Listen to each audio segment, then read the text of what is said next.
నమస్తే సార్, నా పేరు కోటయ్య అండి. నేను గుంటూరు జిల్లా సేల్స్ ఆఫీసర్ని. ఇప్పుడు మన మాచర్ల దగ్గర తుమ్మరకోటలో ఉన్నాము. ఈ రైతు వచ్చేసి వించువిను 10 రోజుల క్రితం కొట్టాడు.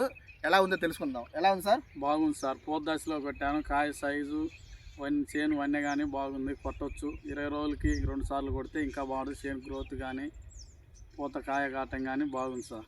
ఎంత కొట్టారండి ఎకరాకి? 100 ml కొట్టాను. 100 ml. ఎన్ని ఎకరాలు కొట్టారండి? 3 ఎకరాలకు కొట్టాను సార్. 3 ఎకరాలకి 300 ml కొట్టాను. సో రైతు గారు చెప్పేది ఏంటంటే 10 రోజుల క్రితం కొట్టాడు. అప్పుడు వచ్చేసి పూత స్టేజ్లో ఉంది. ఆ పూత బాగా కాయలాగా సెట్ అయింది అంటున్నారు. కాయ ఉన్నా కూడా కాయ కానీ సైజు కానీ మంచి కలర్ కానీ వచ్చింది.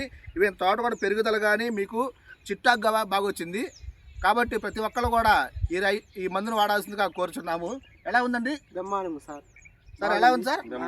కొట్టుకోవచ్చా? కొట్టుకోవచ్చు సార్. వించువిన్ కొట్టుకోవచ్చు సార్. ఓకేనా? ఓకేనా?